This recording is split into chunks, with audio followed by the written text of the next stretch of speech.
Hello and thanks for joining us on People, Politics and Power on African Independent Television, AIT. I am Ijoma Osamo. Last Wednesday, we had 3 guests with free flow of expression who analyzed the refusal of assent to the Electoral Act Amendment 2018 by President Muhammadu Buhari. And in our usual characteristics of promoting national growth, we intend to dig into fresh perspective, take a deep look at the amendment as presented to the President to guide our throwing away the baby and the bathwater. Ordinarily, the concern of Nigerians has been the issue of election sequence, that is, whether the presidential election should come first or the National Assembly should come first. And nevertheless, there are some other crucial clauses embedded in this working document for Nigeria's electoral process. These clauses may as well be jettisoned along with the sequence. It is quite interesting to note that there have been some developments in the election sequence, thereby affecting the entire Electoral Act Amendment Bill. Remember, an Abuja Federal High Court has already restrained the National Assembly from taking any further action on the Electoral Act Amendment Bill 2018, pending the determination of the substantive motion of an application filed by a court party. And tomorrow, Tuesday, the court will be sitting on that issue. The House of Representatives has already said it will rework the amendment along the objection raised and retransmitted with the bill to the President. The House, however, gave an indication that it would not override the President's veto. This was, however, a preface to the meeting. The President held with the legislatures, which some people said it may be an overture, although the Senate President said this issue did not feature in the discussion. Can we in any way attribute anything to the meeting, or is it just a reading of the mind or just an empathy? Good question. Without necessarily opening fresh wounds, can we say the posture of the legislature is the consequence of the standoff between the two arms, which is typified by a number of issues, among which is the containing of the leader of the National Assembly, Bukola Saraki, and the refusal of the President to honor the request for the removal of the EFCC acting chairman Ibrahim Magu. How much and how long can our democracy observe executive-legislative standoff? Time is ticking fast, and elections are just less than 1 year from today. And what political parties can charge their members is also built into this amendment. A more fundamental is the vexed issue of death of the governorship candidate in the course of the election. All these are embedded in the 2018 amendment to the Electoral Act. And remember that the amendment also allows INEC to suspend the exercise for 21 days, and party which suffers the loss allowed to conduct a fresh primary to replace the disease. It may just be a good point. The fresh candidates will inherit the vote of the deceased, and there are also some other fundamental issues in this amendment which may be thrown out along with the election sequence. In that same amendment, the legislature is also allowing electronic voting system. It will also affect the transmission of results, and where the e-voting impracticable, other method can be used. The lawmakers legalized the smart card readers introduced in 2015, and the new system recently unveiled by INEC was given statutory backing. The system is designed to enable INEC transmit results electronically in a encrypted and secured form to prevent hacking. All these issues may die along with the election sequence if appropriate care is not taken. Now, we traveled through this same uneven road in 2007 during the 2007 third term declaration a debacle. In that exercise, we threw away other salient items along with the vexed 10-year extension. But can we afford to shave off these fundamental issues on the altar of election or the election sequence? These are the issues we are interrogating on the program. And joining me to interrogate this issue is a right activist, Livingstone Wechi. You're welcome to the studio. Thank you. Good afternoon, viewers. And also joining me is Babantunde Bafosho. He is the Chairman, CEO, Justice and Equity Organization and Election Monitoring Group. Thank you very much. Welcome. But before we go into discussion this afternoon, we would like to hit the ground running with taking off into some of the developments in the polity after the president withheld of assent to the Electoral Act Amendment Bill 2018. First, Amaka Okoro tells us the moves by the House of Representatives to make sure that the entire amendment is not thrown away. That is turning into a case of throwing away the baby and the bathwater.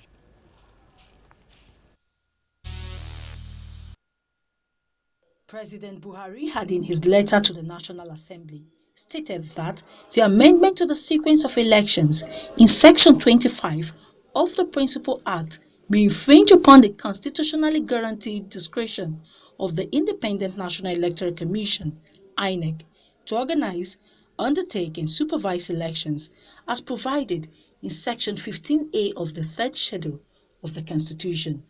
Based on these reasons, the House of Representatives may be creating a common ground between the executive and the legislature for the benefit of Nigeria's democratic process.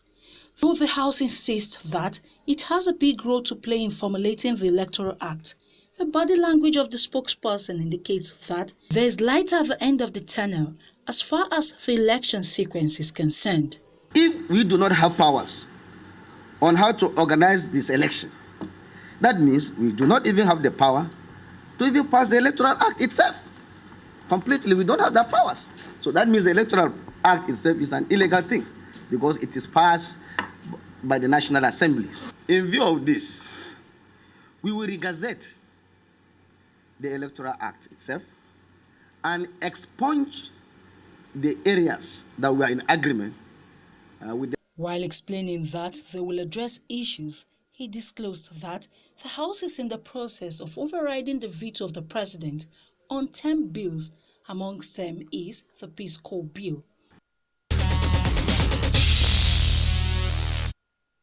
To the next report, I would like us to take a good look at the statement made by the House of Rep members. If we do not have powers to help in organizing the process of election, that means we do not have powers to even touch on the amendment of the Electoral Act. Livingstone, what do you think? Well, I think he's just being rhetorical and trying to be as logical as he can to justify recent actions by the legislature. Before I go into that, I think this development must be stated as having highlighted the situation of things as it affects the relationship between the executive and the legislature. It has exacerbated as well as expanded the, you would either call it weakness or poor working relationship, or you say it's also good for democracy if it becomes healthily competitive. And having said that, it is an absurdity for anyone to believe that a provision of an act, which is an inferior legislation, should be exercised, ultra vires the Constitution.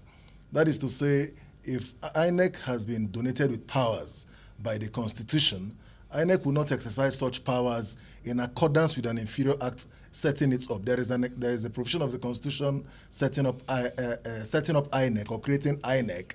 Just about as 15A in the third exactly, which is why Justice Kutigi, the former CJN, in a case, Attorney General of Abia State against Attorney General of the Federation, did state clearly that where the Constitution or the National Assembly is vested with powers to legislate on a certain subject, that particular legislation that has been, where the National Assembly has been empowered to legislate upon, okay, it is such that if an inferior legislation, if there be, cannot be inconsistent with that particular legislation by the National Assembly.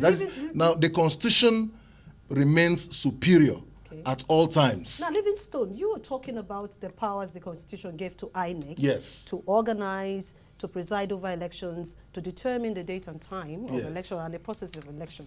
What about the Constitution giving powers, separating the powers of the legislature from that of the executive? Where do these legislatures sit down to take that right, if you are looking into that? No, what you must know is that the National Assembly does not create the Constitution. Rather, the Constitution created the National Assembly. The National Assembly is a creation of the Constitution. Yes. The best the National Assembly can do is to amend. And that amendment is not done exclusively by the National Assembly, such as it does in amending an act. An act of the National Assembly is an inferior legislation to the Constitution creating that National Assembly. So what we are trying to establish is that the provision of the act of the Constitution cannot be enforced in accordance with the provision of an inferior legislation. It is the other way around. The provision of an act will only be enforced in accordance with the Constitution. Now, Section 158 of the Constitution has rightly stated, along with some other provisions, that the INEC and some other parastatals cannot be under the control or authority, of any other body. That is to say, the current amendments, yes, the National Assembly has powers to amend the act. Then why are you confused? No, it's not confusing. They have not amended the principal law setting up INEC. What the National Assembly is doing is to enforce the Constitution in accordance with an inferior legislation, which is the act setting up INEC. And that is why it is a misnomer. So there have been several judgments of the Supreme Court stating clearly that where is a legislative item falls within the legislative powers of the National Assembly, where such falls under the legislative powers of the National Assembly, such legislation cannot be enforced ultra vires the Constitution. The Constitution remains the principal law, and that is why people are raising questions that the current amendment of the powers of INEC falls short of the provisions of the Constitution. All right, let me go to you. Now, let's take a look at what the president said, why he had to reject the amendment.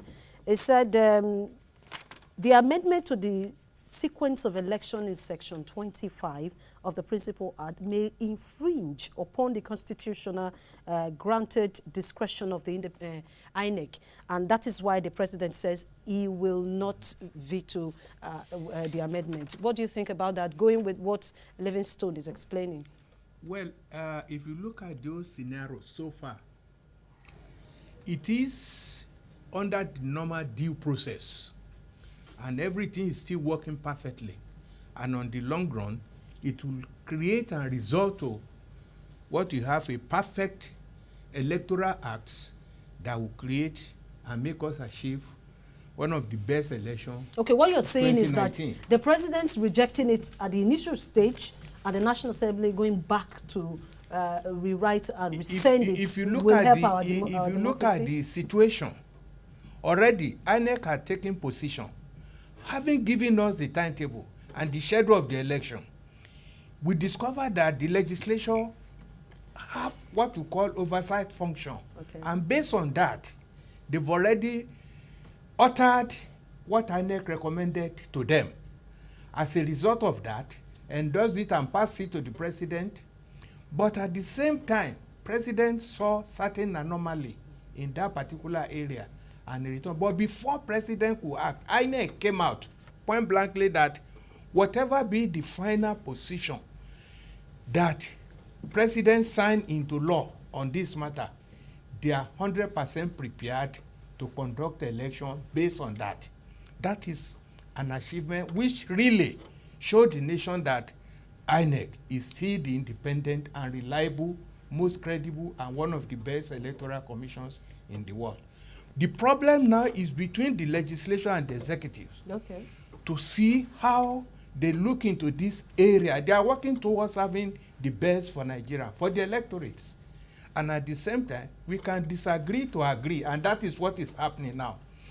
Our confidence is that on the long run, all those other recommendations made by INEC today outside the having presidential election first or legislature first, all other ones will also say through, and along the line will consolidate electoral process further in Nigeria.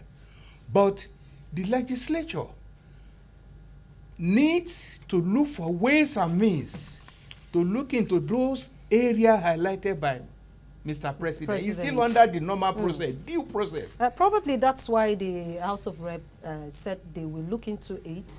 They are not stopping what the president says. They are still on the same page. They are looking into it and resending to the president. But let's take a look at the things that are in some of this amendment. Because what Nigerians are specifically concerned about is the election sequence, election reordering. They are not looking into political parties' conduct, how political party members can be conducted, how they can look into their primaries, how much will be charged for candidates per seat, which are all embedded in this document. What do you think? Do we just keep quiet and allow the case of the election sequence, put these things under the carpet? Well, if you look at situation so far, the last hope of common man is the judiciary. And APC has already gone to court, and court has advised that... No, Accord Party. Along the line, okay, that please allow me to finish my work before you take action on the position of Mr. President. I'm sure within the next few days or few weeks, they will be able to advise all parties concerned on the interpretation of that section, and it will solve all these problems for us. So it is a matter of National Assembly, the legislature, making sure that they gather all these things together and utilize advice of Mr. President to look inward and say exactly how we can get the best out for this nation. Livingstone, and having the best 2019 general election.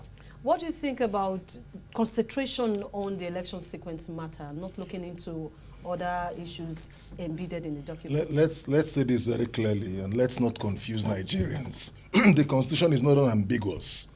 Neither is the Electoral Act ambiguous. They are very clear and plain, with no strings attached. The provisions are very clear.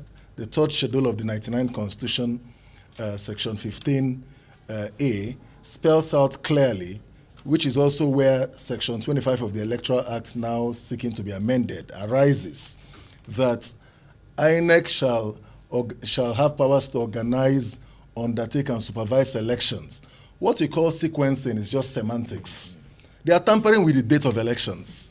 There is no gainsaying. They have used too many, puns, play on words, to confuse Nigerians and distract us from what the order should be. Who is confusing? The National Assembly. Are you sure they are confusing Nigerians, the National Assembly or they are doing their work? No, they are confusing Nigerians. That's your statement. It is my statement that in seeking to manipulate for self-serving reasons the provisions of the Constitution and the Electoral Act, they have now fabricated or now innovated. It can't be fabricated. They are lawmakers. What is sequencing? When a date of election is fixed by INEC, and INEC says 15th of January, election shall hold.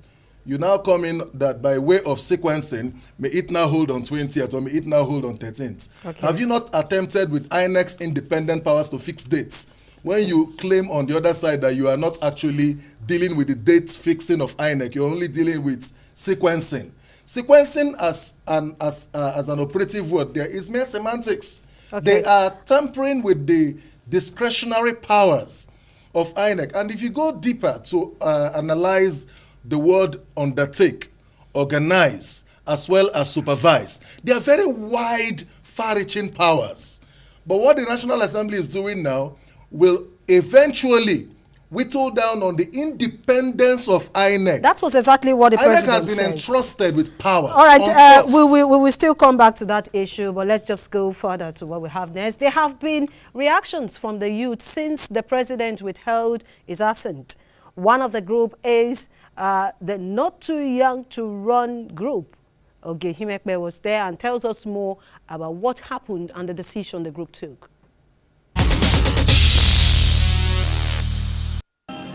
These are young Nigerians in the Federal Capital Territory walking down to the presidency. Their demand is that the bill which seek to remove the age limit and inclusion of youth in elective position be assented to by the president. And then they will sign our bill. About 34 out of the 36 states of the Federation have opened the bill of not too young to join, giving hope to the Nigerians. These campaigners say the bill, if assented to, will promote youth inclusion in governance and enhance democratic development. We want to open the space for more Nigerians, young people, to be able to take positions of power, to be able to hold public office and do good for this nation and bring better governance and better leadership for this nation. So it's time for us to take our destiny into our hand. So the time is now. No better time than now. They therefore want President Muhammadu Buhari to demonstrate his love for the youths and encourage their active participation in the 2019 general elections and beyond. And tell him, Mr. President, young people supported you in 2015. We are asking you for only one thing, to sign this bill into law and also support young person for president in 2019. The Minister of State for Aviation, Hadi Sirika, who briefed the campaigners, said that President Muhammadu Buhari will do justice to the bill when transmitted to him. Oge. Those are Nigerian youths in the streets of Abuja. They are demanding that the president assent to the not too young to run bill. And do you know, at times I look at them, I just laugh. You are not in that category. You may also be in that category because I can't call you a youth anymore. Now, let's look at this.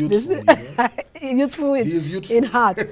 Let's 40. Exactly. Let's take a look at the demand of this youth. They want the president to assent to the not too young to run bill, which is part of the Electoral Act amendment, is also embedded in the document. Is it that the youth didn't have opportunity to run before now? Or they want it to be seen in the Constitution, in the Electoral Act, so that they can have an instrument to hold on to? They've been Nigerians all along. And Constitution has protected every Nigerian to participate, to contest, and achieve the best for the nation. But from the angle they are coming, if you look at affirmative action, that's 35% United Nations for gender, this issue. It is still also a challenge to the nation. And the participation of the youths in management of political affairs in Nigeria is also, they are coming up from angle. They believe strongly that it will solve all their major challenges, especially unemployment. But along the line, the issue of management of people, there is nothing wrong to have youths along the line. But what I will advise them is that they should be patient and let all of us continue calling upon God like. No, well, for how long? How long do you expect them? Calling upon God to enter their minds. The only challenges we are having now is between the legislator and the executives. It's not per se quarrel. We have to disagree to agree. There is a difference between the two of them, and they've been able to exchange paper. Luckily, the judiciary has already come in and looking into the interpretation. Immediately it comes out its own position. It will help them to take final decision, and you discover that whatever be the outcome of that their decision, INEC is 100% prepared. You are to talking. Make sure that they implement it. All right, you are a youth, Livingstone. But if you look at this, it's been on, because if we take a look at our leaders before now, they were leaders even at the age of the early 20s. So what happened along the line that we do not have youths participating in governance, a large number of them anymore? Well, I think it's a system defect, a structural defect. When people clamor for restructuring, they know what they're clamoring for. Okay, that some of these things be reviewed. But again, the way Nigeria is structured, I must commend the activity and advocacy of the Not Too Young to Run group. It's aimed at driving home the demands of the younger generation, such that if people could be governors and ministers and presidents under 30, as at then, nothing has changed today. So what happened? What has happened to Nigerian youths? But again, it goes beyond these legislations. Okay. Election is expensive. I don't know if this law will cure the cost of election.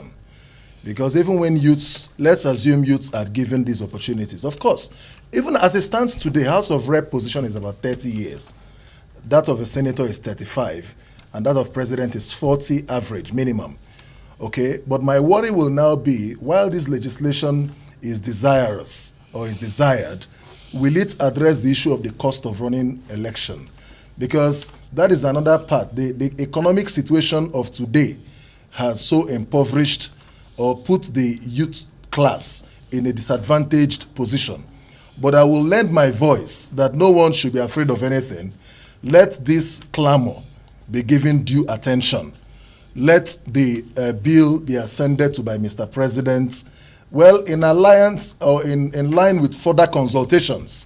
Because if the youths are demanding this, remember they make up a high voting population, they should be consulted properly and their interests should be put into consideration. But I still maintain that most times people allow power to come to them easily.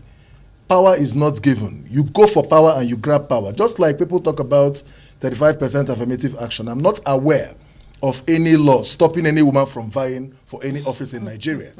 So if the women who, from records, have a higher voting But you strength, are aware of intimidation from the men? What is called intimidation? Women have contested for presidency here. Will you allow your wife to contest for that position? If I can support any woman to contest for anything. Your wife? No, excuse me. I can support any woman, whether I call it wife, girlfriend, sister, or whatever. They all fall under the category of the female folks. So what I'm saying is that even women tend to get intimidated by their own fellow women. They are more comfortable that men should lead them, and that is a fault in that orientation. So what I'm saying in essence is that women must know that it is their right to vie for any office, and once they are able to mobilize among themselves, they'll be given the adequate support. So does it affect the youth class? That you can choose to place a demand on power and say this is where youths will stand, and any government that do the bidding of the youths, that party is the party that the youths will stand with. There is a way you drive your bargain beyond legislation. We can make all the laws, but if we are not able to do the proper mobilization and negotiate properly, you will still be overrun. Okay. That's the bottom line. Okay, and now in the Senate, the views on the president's action are divergent, depending on which of the divide you belong. Here, the senators contemplating whether to protest to the judiciary, as they claim that the judiciary has crossed the line as far as separation of power is concerned. To arrest a court judgment while the proceedings are going on. And I think because of separation of powers, it is my view that in order to forestall this kind of situation happening in future, that this Senate should view this matter very seriously. And I would suggest, and my prayer will be just a single prayer, that we should notify and write a letter to the Chief Justice of Nigeria, informing him of the latest situation, and then, of course, reminding him of the separation of powers as enshrined in the Nigerian Constitution, so that he could caution at least the judicial officers to avoid this kind of situation in future.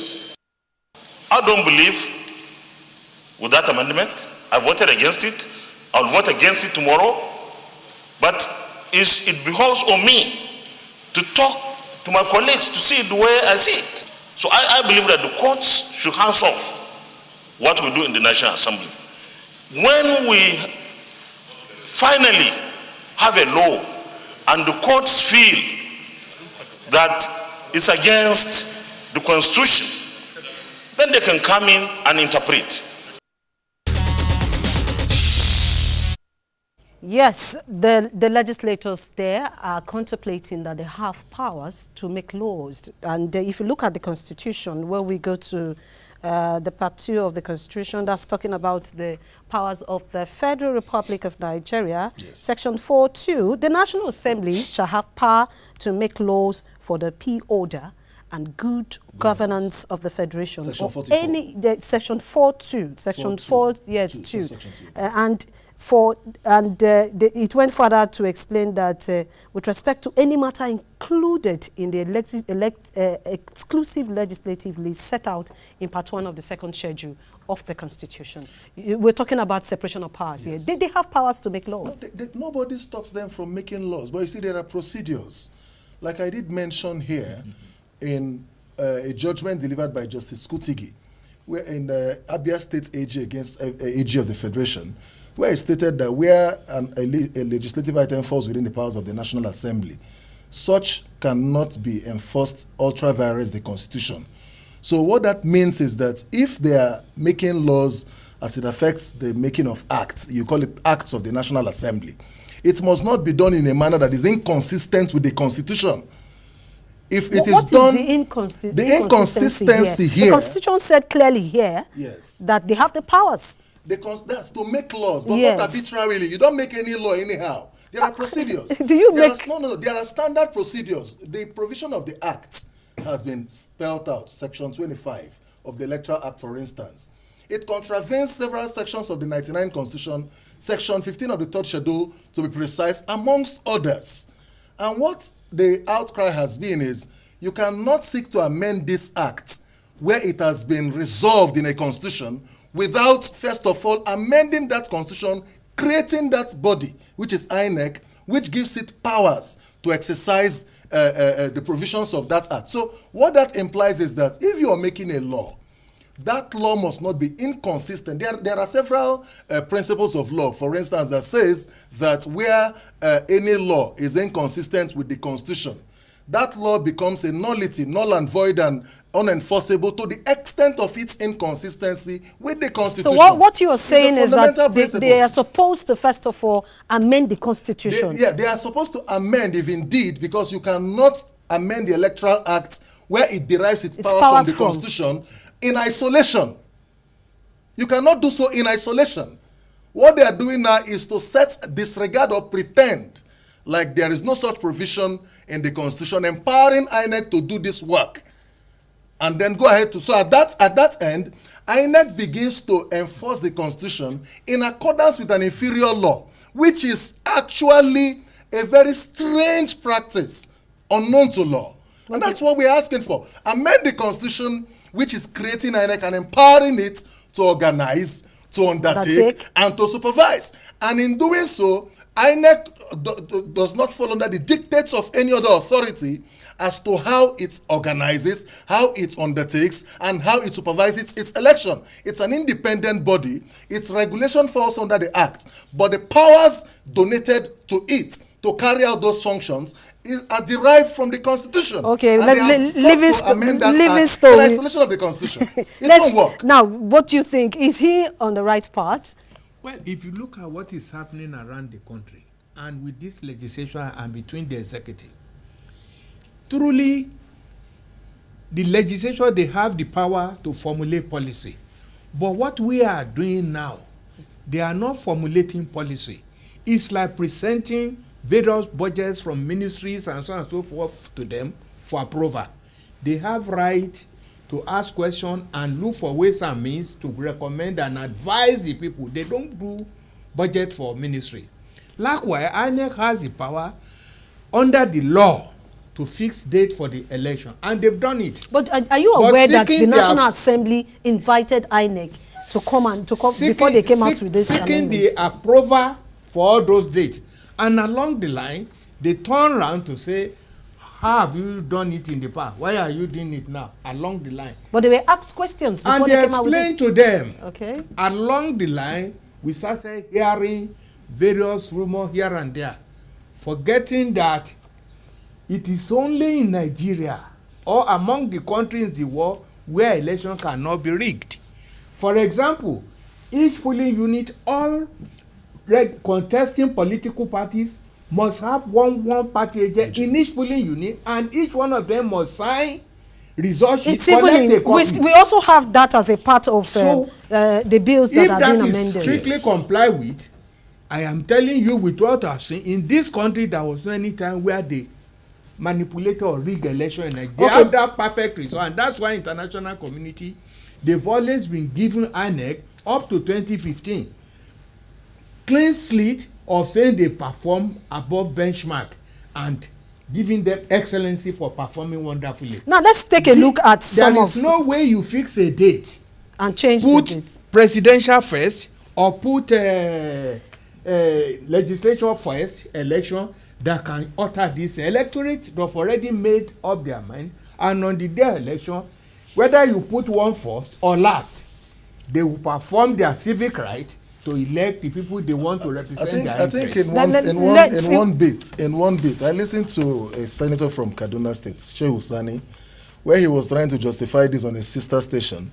And he said the reason for that amendment in terms of sequencing is because in the past it has been discovered that Nigerians don't come out to vote. So they want to set the president last so people can have the opportunities. And that's not plausible. Let's go to the issue for today. Yes. We are taking a look at some of these bills that are put up for amendment, looking at nomination of candidates by political parties. Okay. The old law says that mandates political parties to nominate candidates by direct or indirect election, while political parties who adopt direct primaries must ensure its aspirants are given equal opportunity.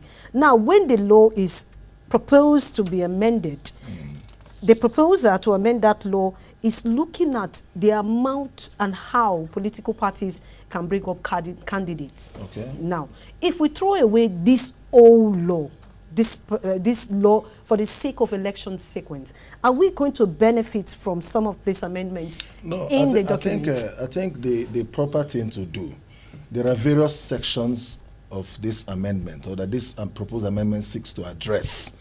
I think Mr. President's response is not entirely throwing away the proposed amendment. But remember what happened in 2007? Yes. The third term bid. Yes. Now, in this case, there is no doubt that there are proposed amendments in this exercise that seeks to deepen internal democracy. Of course, there are, and that's why I do not condemn the entire process in its entirety. But again, a level playing field, right, is very, very important, as have been proposed, particularly in terms of cost of funds. Purchasing funds. It's almost like election has become for the rich alone. I think another section also deals with giving the Electoral Act, an equal force in states. Yes. Where state electoral commissions must conduct elections in accordance with the Electoral Act, where the Electoral Act has equal force. There's also a comma in that one too. If you are saying that the state electoral commissions will have to follow what is written in the Electoral Act, and that means you are trying to give INEC the powers over SIEC. No, the thing is this, it is still not anything too strange, because the provisions of the Electoral Act, or the provisions of the state's independent electoral commissions, the law is setting them up, cannot also be inconsistent with the superior laws. Yeah. You can challenge any provision of the law setting up any state electoral commission on grounds of its inconsistency with the superior law, because state laws remain subordinate to the Constitution, however so made. So that is to say, those aspects of amendments may not be a bad idea. They are welcome. But you see, in doing that, you do not hide it under a conduit in such a manner that Nigerians will not know what you're up to.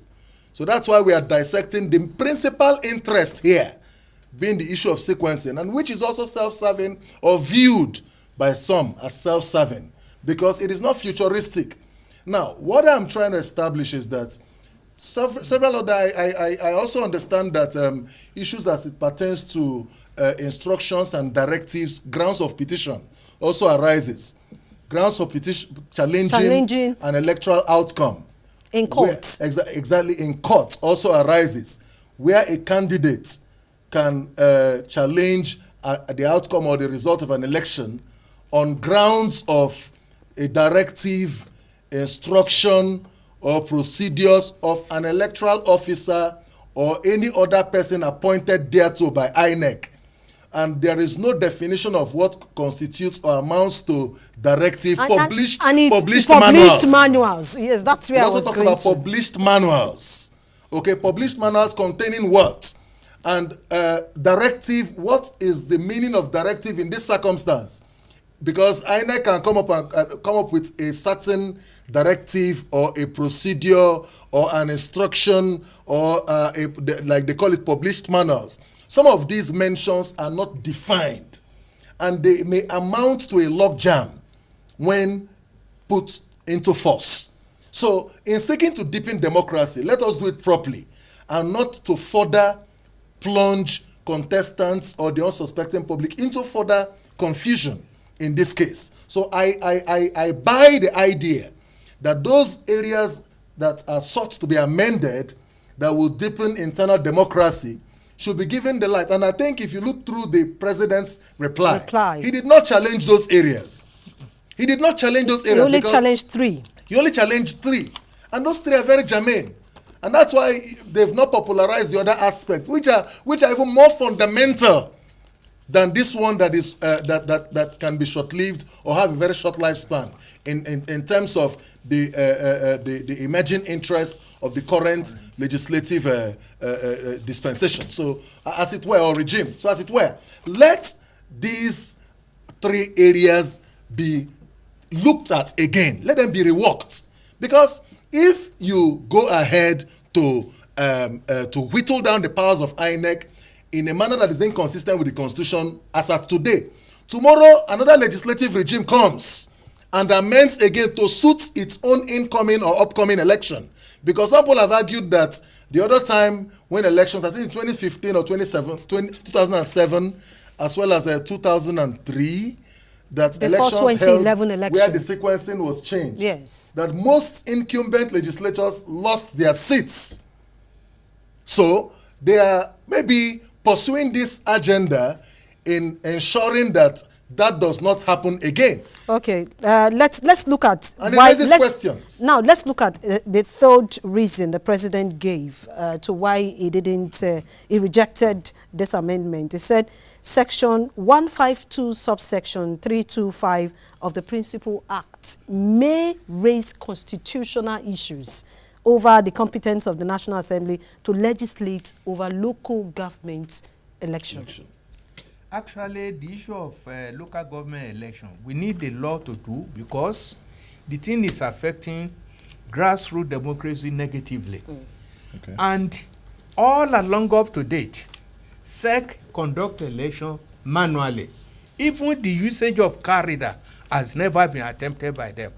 And as of 2-3 weeks ago, I was still in Edo State, okay, and I observed their local government election, likewise Kano and some other places. They still maintain manual and procedure, and they always have state electoral act outside INEC own, and they follow that pattern along the line. But what I think the law can do is to ensure that, for example, we are talking of online. We voting. Want to go e-voting. Are we saying that by the time this thing is passed into law, it is only INEC that will sustain e-voting system in Nigeria, whereas SEC will still retain manual, because as we are talking now, they never used this aspect of card reader, not to talk of e-voting. And something has to be done to ensure that we encourage we have to incorporate into electoral law that some of these key factors, yes, and already established, laid down rules and regulation, they have to adopt it by the SEC. Now let's take a look at what they are planning to amend. They are inserting new sections into 152. Okay. 152A, 152B, 152C, 152D. And 152 of the Principal Act that its provision targets the State Independent Electoral Commission, SIEC, and they seek to guarantee the conduct of free, fair, and credible election. That's what they said in trying to amend that part of the Electoral Act, and the provision of the act applicable to them with equal force. They are trying to give local government SIEC equal force with state SIEC, yeah, the force to conduct free and fair election. Would that not be profitable for Nigerian democracy? No, the thing is this, like I said, SIEC laws must not be inconsistent with superior legislation. But in doing so, the National Assembly must ensure that it does not unduly interfere in the legislative powers of the state houses of assembly, which are the lawmaking bodies constituted to legislate over matters such as SEC and the rest. But again, having addressed that, I must say that going back to these issues of amending the Electoral Act, as it concerns the card reader, when you say organize, undertake, supervise, do you know tomorrow INEC can say they are not bound to use card reader because the Constitution creating INEC says they have discretionary powers to organize, to undertake, and supervise. So even when you amend the Electoral Act to provide for the usage of card reader machines, two things apply.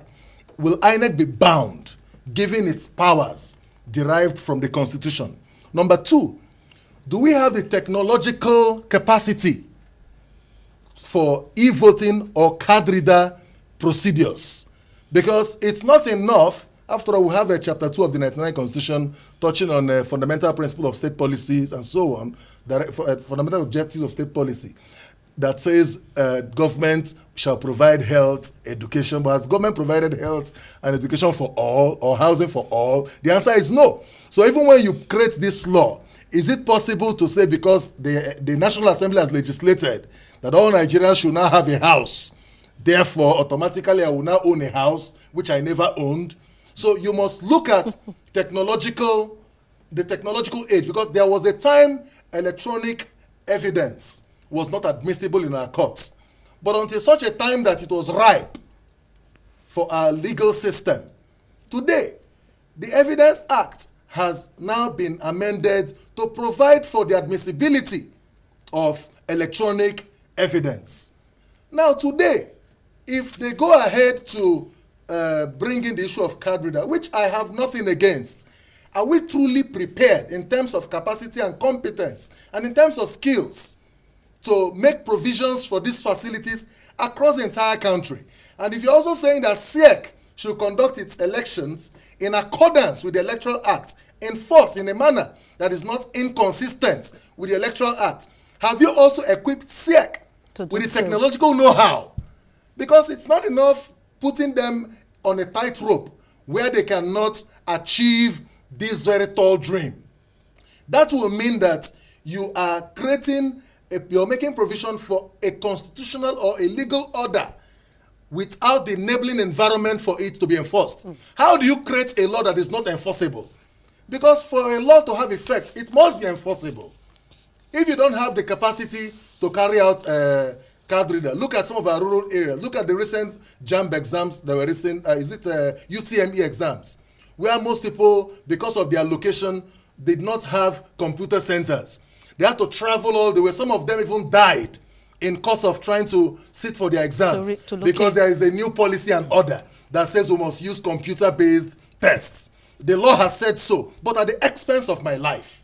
So have you made provision for the requisite capacity needed in the enforcement of this provision? And the answer is no. How many of the National Assembly members, how many of them are ICT compliant? I bet you that a good number of them are not. So it's not enough making these provisions without the requisite capacity for the agency to sufficiently and exhaustively carry out their functions in line with this new legislation. Okay, Babatunde, let's look at the card reader issue. Transmission of results from the polling units to, what do you think? Because we have limited time. We've observed that in almost SEC things all over the country, they never use it. And recently, Kaduna State attempted, but they said they had to go back to their house for their Electoral Act to be amended to make provision for utilization of electronic for such a thing. And now we are still waiting for them. But at the same time, the issue of even as at now or 2019, where we cannot enforce electronic voting system, what we are saying, let us embark on an electronic collation and transmission of results as a start off. And you will be surprised that not that SEC cannot utilize all this equipment very well. It is still boiled down on the state government inability to sustain them financially. Because they are using what we call all the INEC registered voters as well as permanent voters card. That's what said they are using.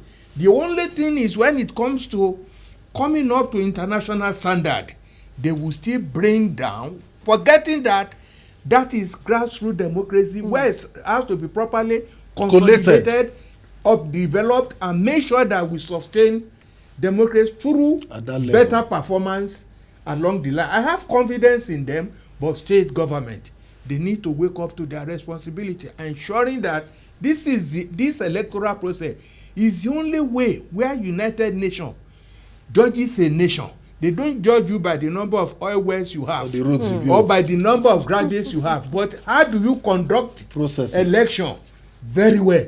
The day you delay, they remove you, you go and queue up again, and all other assistance will be stopped. So all of us must work together in this country, ensuring that we give necessary assistance to INEC through proper legislation, especially the legislature and the executive. We want them to come together, resolve this area of disagreement. We have to disagree to agree. Yes. Let them now come up and sign this thing into law, so that INEC that have been hanging, waiting, I have confidence in them. No matter anyone they put first, they will come out with another best. All right, we've been talking to two gentlemen. We've been talking with Livingstone Weche, a right activist, and Babatunde Bafosho. He's also a journalist, and he has been an election monitor for quite some time, close to over a decade. And we've been discussing issues on the amendment to the 2018 Electoral Act amendment that was rejected by the president. A lot to talk about there, and we've asked questions if we can afford to shave off the fundamental issues of things that are embedded in the document, all on the altar of election sequence. I would like to say thank you for being a part of the program. Tomorrow is another day. Do keep a date with us for another very interesting package and topic. I am Ijoma Osama. Thanks for staying with us.